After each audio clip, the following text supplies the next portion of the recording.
all of our revenue teams, our sales, marketing, customer success, service will not only be in our CRM, or HubSpot, or marketing automation. And that would be, and naturally you would need somebody that has that holistic view of the entire revenue cycle, the go-to-market cycle. So it was a natural fit for someone like me to go from just handling marketing operations to handling the revenue operations. Welcome to Revenue Insights. Every week, we'll be joined by revenue leaders from some of the most successful and highest growing companies. Together, we explore how they built their revenue teams, the journeys that they've been on, and the lessons they have learned along the way. Revenue Insights is brought to you by Ebster. We're a revenue intelligence platform designed to help revenue teams to build more pipeline, close more deals, and retain more customers.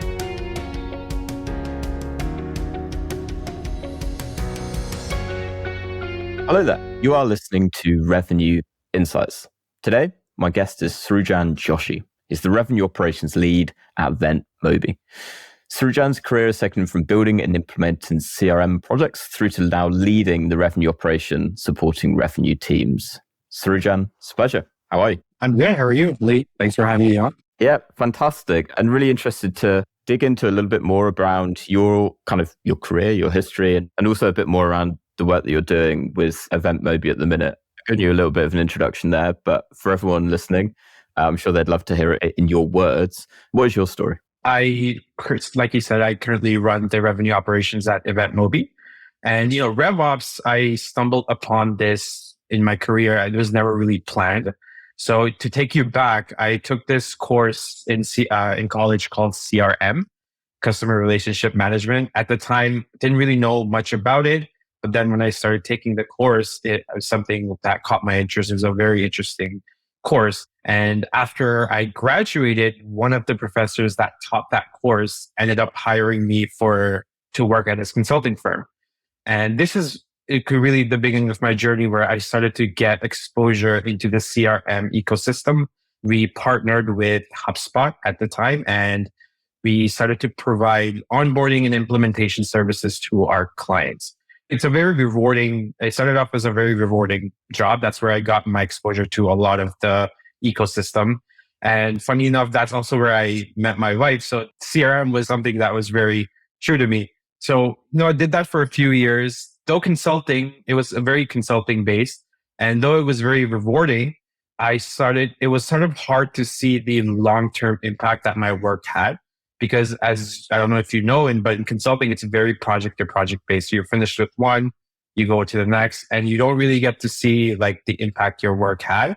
You're just thinking to yourself, did I really have an impact, or am I just kind of going through the motions and on to the next one? So I really wanted to look for something that was more in-house, where I can see the work that I do play out over a course of time. And that really prompted me to look for a more in-house role. And because of my HubSpot and CRM background, I got hired as a marketing operations at the company I work now, EventMobi. And a few months after working at EventMobi, we started to do a project that would integrate our main flagship product with our HubSpot. So meaning that after that, all of our revenue teams, our sales, marketing, customer success, service will not only be in our CRM, or HubSpot, or marketing automation. And naturally you would need somebody that has that holistic view of the entire revenue cycle, the go-to-market cycle. So it was a natural fit for someone like me to go from just handling marketing operations to handling the revenue operations. And that's where I have been ever since then. There's somebody that helps align the sales, marketing, and the service teams by owning the processes, the data, and the tech stack that have an impact on the customer-facing teams. So that's just a little bit of my history where I am now and what I do now. Amazing. And just before I really start digging a bit deeper, just for the reference of everyone listening, if they haven't come across EventMobi before, could you give perhaps just an overview of what the go-to-market team looks like? So the teams that you're supporting and also your own team. It's a very typically SaaS-based company. To give you a quick background on who EventMobi is, EventMobi, we are an event management platform that allows event planners and organizers to create virtual and in-person events. So we both have a mobile app and a virtual space, and it's extremely user-friendly. It's really like your one-stop shop for all of your event needs. And our solution offers everything from event engagement, registration, mobile event apps, customizable, and branding, design, attendee analytics, all of that. So it's like a all-in-one solution. Our go-to-market team is very typical. So you have your marketing function that is really responsible for the top of funnel, making sure that we're getting in a steady flow of inbound leads.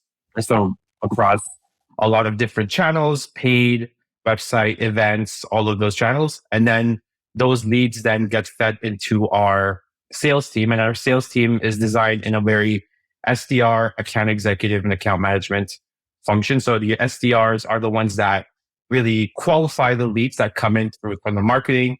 Our account executives are the ones that further qualify, craft the solution, and eventually close the customer. And our account managers are the ones that really nurture that relationship and build that relationship over a long term. And after that, we have our services team. So once we have a customer, our services teams, they're responsible for getting their event out. So they help them with their creating the event space, help them with any kind of issues that they have along with for running the events and to get those events out to market. So that's really our services. You can call it a success team. So it's a very traditional go-to-market team that we have set up at EventMobi. Just a quick reminder, and then we will be right back to the show. At Revenue Insights, our goal is to share how top-performing revenue leaders build predictable, efficient go-to-market teams. Every week, we speak to the brightest minds, and every quarter, we release the latest findings from our analysis of billions of dollars in pipeline. If you don't want to miss out, sign up to our newsletter at ebster.com/newsletter-sign up. That's ebster.com/newsletter-sign up. The link to make that a little bit easier for you will be in the show notes of this episode, wherever you're listening. See you there. Nice. What would you say is different about your approach to revenue operations than perhaps your peers? So that might be peers in SaaS or peers in B2B or even broader. I don't think there may be anything much different, but what I like to really do is I like to, any kind of challenge that I come across or any kind of project that I come across, I like to focus in on the people, processes, and technology and the overall strategy that impacts the business altogether. So for example, before starting any project, I think the one thing that a lot of RevOps people don't usually tend to do, because they're very focused on the technology and the processes at hand, is making sure that they have the right people in place. So if you don't have the right people in place with the right incentive structure to help achieve that business goal, then the entire project or whatever you're doing is going to fail. So number one, I like to make sure that if you're starting a project, let's say if you're building an outbound channel, or outbound sales team, you want to first start with the people. Do we have the right sales team with the right compensation program in place? That's going to help achieve that revenue goal. Once we have that in place and kind of the strategy in place, then you can move on to the things like processes and the technology. So the processes would be around okay, if you're building an outbound channel, what does that, I start defining the process. What's an outbound lead? How will the new outbound process look like? It's like a discovery, demo, close, really map it out once you have the people in place. And then finally get down to, okay, what technologies, what tech stack do you actually need to help make this into a reality? So what does your adoption plan look like? Do you need to invest in a new technology? Do you need to create new processes within the existing technologies that you have? So that's really the focus on that. And I find that a lot of the times, a lot of RevOps, they kind of start bottom up. They start figuring out, okay, what tech stack do we have? What process do we have? And what people? And I think if you do that, go the other way around, you end up failing on the entire project that you have at hand. Are you able to maybe give an example of I'm really interested in your point around going from the people first. I'd love to get a little bit more specific of perhaps what you're looking for, within the people, or choosing the right people for a project that you're working on. So what is it within those people that you're searching for? Is it characteristics? Is it experience? I'd love to hear. That's a good question. It has to do with whatever project that's at hand. So I can give you a great example of the mistakes that I made and when I focus on people, finding the right people, that how that project was a success. So one of the, at EventMobi, a few years ago, we were heavily inbound focused. So almost majority of our revenue was influenced from our marketing team that brought in the leads. And a couple of years ago, we had the idea of creating an outbound channel. So this is a way of giving our sales team a little bit of revenue responsibility, which was so they're not so heavily dependent on marketing. And one of the first things that we did when we had this project to complete is we started to look into the different types of technologies. Like, okay, we're starting an outbound. We have HubSpot. We need something for data. Let's look into things like ZoomInfo, Clearbit. Okay, how do we run this cadence? Okay, let's look into outreach. Let's look into Gong. Let's everything like that. So we were really excited to get these like new tech stack, invest into these new technologies to start this outbound program without really looking into, do we even have the right people in place? That's what we did. So we bought all the cool new shiny objects. We looked into, and then we got some people from our inbound sales team onto our new outbound team. And we started running just campaigns, just kind of shooting wherever we saw an opportunity. A few months into it, we didn't really get the results that we were hoping for. And the big reason why is because we had the right tech stack. We even had the right processes in place, but we had people from our inbound team that were now responsible for the outbound. So the incentives weren't really there. So as an inbound salesperson that is just focused on working leads that come in, as an inbound salesperson or account executive, why do I care about prospecting and going out and finding new leads when I know I'm getting like 20 leads from marketing every week? There was no incentive for me to work and try to prospect and generate my own leads. If I did, great. If I didn't, I don't really care because I had leads coming in on a daily basis to work from. So it didn't really matter. So that was the number one problem is that the people we had in place to run this new project, their incentive wasn't there. So what we did was we started to look out in the market and try to hire specifically an outbound person that obviously had outbound experience. And we also changed the compensation structure of their plan to incentivize more prospecting. And once we found the right person who had the right experience and we had the right compensation plan, then we were able to kind of go back to the drawing board, put together the new process. We had the tech stack already, but this time we had the right person and we were able to relaunch the outbound program. And after that, we started to see success. So to your question, like what you have to look for is like, obviously experience is the right one, depending on whatever project or product or business outcome you're looking to achieve. But the other more important thing is to have that right incentive in place to help them achieve that goal. Yeah, really, really helpful and a beautiful example as well of using it in practice. What was it about that commission structure for prospecting that really started to move the dial? I'm interested, maybe don't need like numbers specifically, but what kind of areas were you looking at in terms of that structure that really started to get results in? The main area that we were looking at are, so the way that a lot of account executives are paid in other companies are obviously how much business they close. That's the one big incentive. But for SDRs and BDRs, a lot of how they are paid is how many meetings they book. Now, with our inbound team, a lot of those leads are coming in through our marketing anyways. So they are paid based on how many demos that they push through, right? So how many demos they push through the account executives, meaning that how good are they at qualifying their prospect? That's an inbound. With this outbound route, what looked different is kind of the same structure. Instead of demos, it was mostly focused on how many qualified meetings are you to generate with cold contacts. So if you're hunting, you're going out trying to find new prospects, how many discovery calls are you able to generate? And of those discovery calls, how many of them are you able to convert into qualified demos?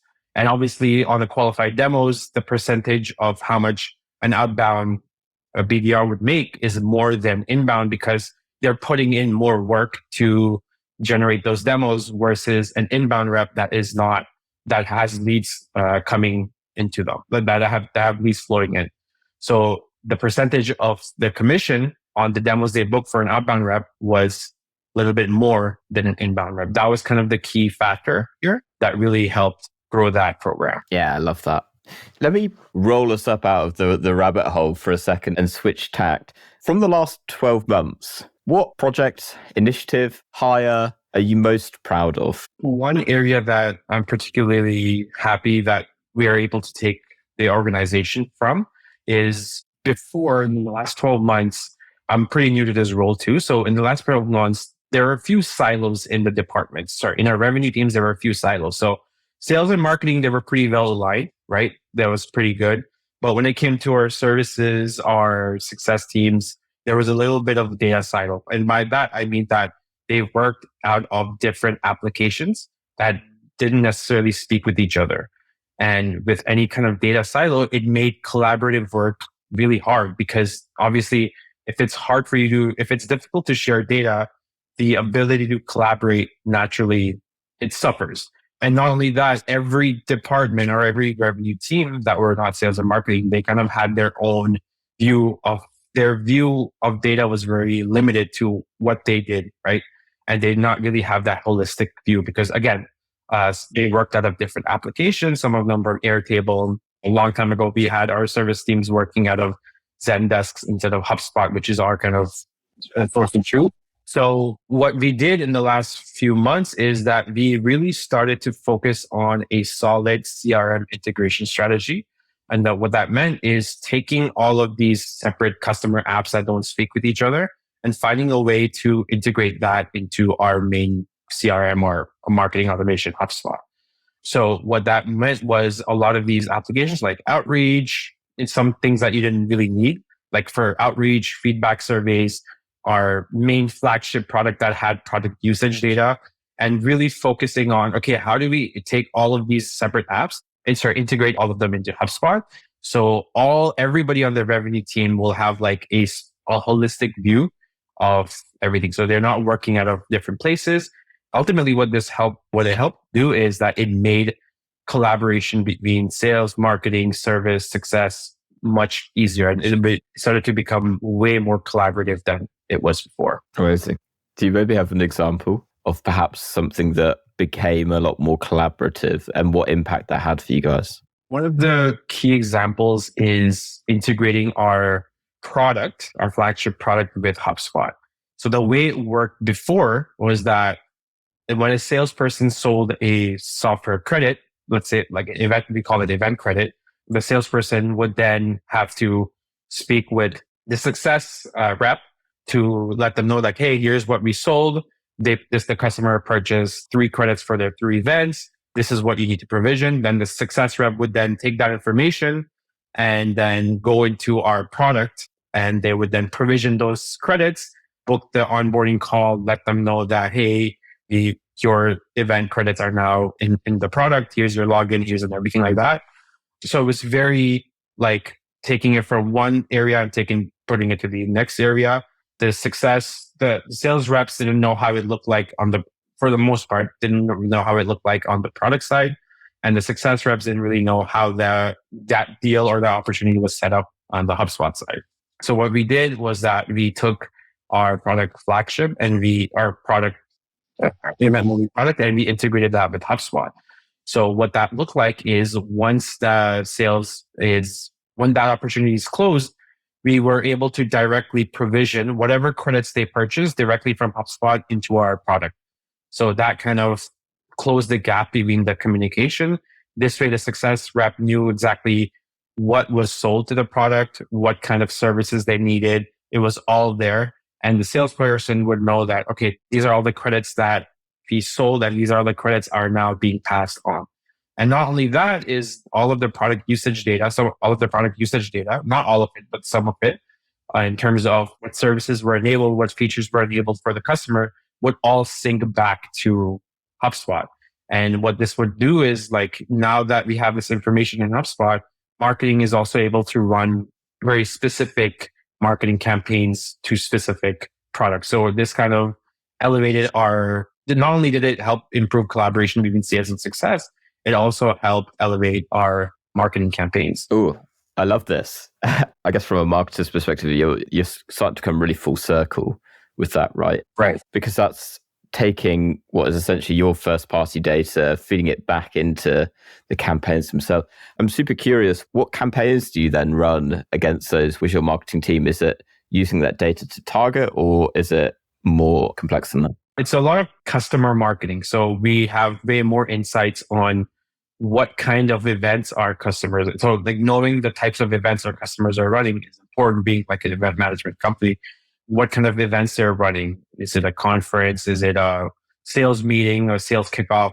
That's important to us, letting us know like, hey, what features are you currently using? Right. So if you're not using a specific feature that's enabled in our configuration, then as customer marketing, we want to help you use that product. We know exactly what features that are enabled, which are disabled. And this way we know what kind of campaigns to run after you. So specifically customer marketing, it elevated that quite a bit. Beautiful. Moving into 2024, as we are recording it second week of Jan right now, given what you've done in the role so far, what are your goals for 2024? What are you really hoping to achieve now that you've, by the sounds of it, got that foundations in place and you get into a point where you've really got a system of truth? What are you hoping to now do with that? My main focus in 2024, and seems like this is a focus for a lot of revenue operations folks that I come across in my little forum that I'm part of, is that they're really trying to improve their organization's analytics maturity model. So if you're familiar with the Gartner's analytics maturity model, where you kind of have like 5 stages of an organization, this is like one side of the first stage is a very unstructured organization where you don't really have the data, you can't track audience engagement, you lack the technology and analytics and skills on one side. And on the other side of the maturity model, you have a very prescriptive model where an organization is able to answer the question of, okay, what should we do next? So they're able to identify suggested actions from predictive data, and they're able to have distinct access to raw data, reporting, and tactical, all of that information. So my focus this year is try to move the needle and go more towards the prescriptive side of our analytical maturity model. And what that looks like is really focusing in on bringing in more data points into an organization. So this would help our revenue teams leverage a lot of the data that they have and drive really actionable behavior. So bringing in a lot more data points for all of our revenue teams, what that looks like is, for example, in our organization, it's important to know how many members our customers have, because a lot of our customers are associations. So we need to know, okay, how many members does your association have? Because that plays a huge role in the types of products you will purchase from us. So having that data point in. So that's one of the things we're working on, is like all of these key data points that are important for us, for the business to grow. How do we bring them into our database? And once we bring them in, how do we obviously make sure they're accurate, they're consistent? And not only that, how do we get our revenue teams to start using this data? So it's one thing having these data points in our CRM. It's another thing about having our revenue teams, the people that work with customers on a day-to-day basis, actually leverage it. Because if they don't know how to leverage how many members we have for our customers into selling more or driving more revenue, then it's kind of pointless. So that's kind of the area that I'm looking at. And obviously continue to get rid of a lot of data silos. Like if there are applications that our teams are using and they're not talking back to our CRM, then how do I get them to start? How do we integrate those? So LinkedIn Navigator is another example that we're looking into right now. So our account managers, they use LinkedIn Navigator heavily. Our teams were trying to get them to use it heavily. But the problem with that is with the current integration with HubSpot, it's not the best. So how do we move that into HubSpot? So essentially, the goal for me this year is like, okay, how do we take our organization that kind of falls in the middle, in my opinion, of the analytics maturity model? We're very diagnostic. So we are able to answer the question of, why did something happen? We can see correlation and causation and try to move that more into more of a predictive, prescriptive model. where we're not only able to predict trends by analyzing past data, but we're also able to be extremely prescriptive with actions. I love that. And I would love to hear how that goes later in the year as well. So maybe we'll have to get you back once you've had a chance to really start to roll some of that out. I want to ask a question like less specific to your day-to-day, more on revenue operations as a whole. What would you say is the biggest misconception of revenue operations? So, RevOps, it's a relatively new role. A lot of organizations are still trying to, I would still say in 2024, still trying to figure out where exactly does this function fit within the organization. And the biggest misconception that I see nowadays is that, hey, RevOps is only for startups. It's not for bigger companies. It's only if you're a startup, if you're growing, it's only for you. While it is true that RevOps was initially created for startups, you're seeing it now being adopted by businesses of all sizes and stages. Because at the end of the day, if you think about it, it's not just startups that are looking to have teams that run more efficiently and effectively to consistently hit targets, right? Everyone is looking to build sustainable growth. And though that's kind of the misconception that I see a lot, I do at the same time see a lot of larger businesses looking for this role. They may not call it RevOps, they might call it sales ops or whatever the case may be, or data and revenue ops. It's still needed for higher companies, or bigger companies, because you need to build a more effective and efficient revenue cycle.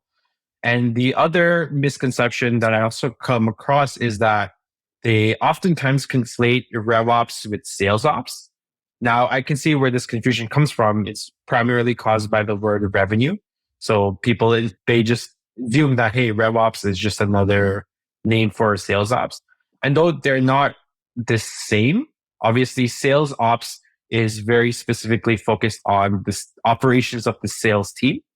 And RevOps is focused, it takes a more holistic view, right? So it's focusing not only on sales operations, but also marketing and CX operations. So in another word, you can see sales op is viewed as a subset for RevOps, but in reality, it's really just like a holistic approach. Just a quick reminder, and then we will be right back to the show. At Revenue Insights, our goal is to share how top performing revenue leaders build predictable, efficient go-to-market teams. Every week, we speak to the brightest minds, and every quarter, we release the latest findings from our analysis of billions of dollars in pipeline. If you don't want to miss out, sign up to our newsletter at ebster.com/newsletter-sign up.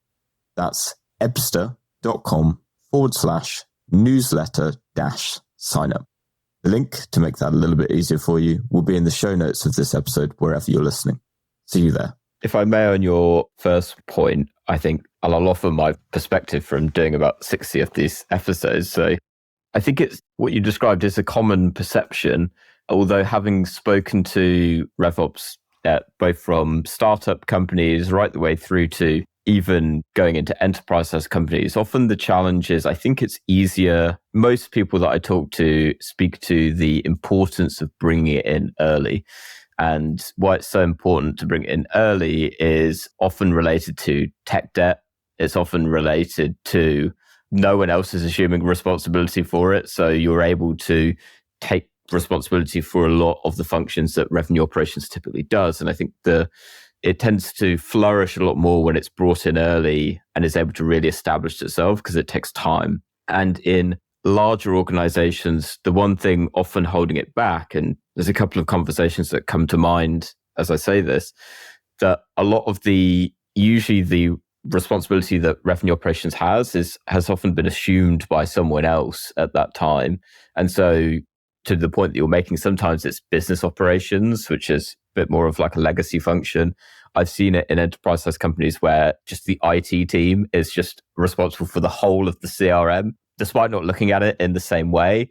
And it's a lot of these legacy pieces that often are so well set in stone that make it so hard to bring in at that stage. So I guess my prediction almost for 2024 is that misconception will start to change more and more over time, because I think a lot more businesses are aware of it. But the challenge is being able to bring that in a way that doesn't cause too much disruption. Like you said, it's really a difference between creating a foundation versus working with a foundation that already exists, like in bigger businesses. Startups, you can come in, you start with a fresh slate, you're sort of building things from ground up. And then in bigger businesses, it's like you said, there's legacy people there, functions there, and you try to have to work. You have to tweak the processes that are there rather than like revamping the whole thing. Yeah, absolutely. One final question, Srujan. What is one book that you would recommend to other revenue leaders? I would recommend this to everybody that's not necessarily just RevOps, but one book I would recommend, it's a funny title. It's called Getting Naked by Patrick Lenosi. I think that's how you pronounce his name. It basically is teaching you on how you can, as a business professional, how it's important to be vulnerable and it's okay to not know things at all times. And it's important to kind of let your guard down, be open to the fact that you're not, you don't know everything. And this will help you as a professional to learn more, to grow more in your career, because you're not coming from a place of, I know everything. And if I admit to somebody that I don't know something, it's going to make me look bad.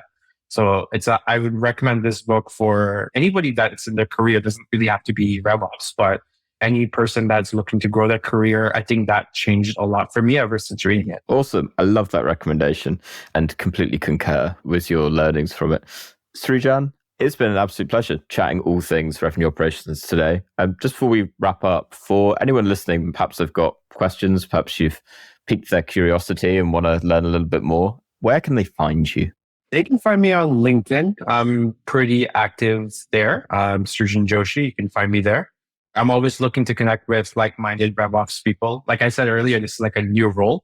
So as much as you're hoping to learn from this, I'm also trying to learn from you guys. So if you're in that field or anywhere near it, if you're looking to grow in that field, I would love to help as well. But I'm also looking to learn more from you guys. Love it. I'll make sure that we put a link to that down in the show notes as well. All right, Srujan, thank you so much. Again, it's been a real pleasure. And to everyone that has listened this week, thank you too. We'll catch you next week. Thanks for listening to Revenue Insights. If you want to learn more, subscribe to our newsletter and we'll deliver every episode straight to your inbox. If you have any questions, feel free to connect with us on LinkedIn. Our links will be in the episode notes. See you next week.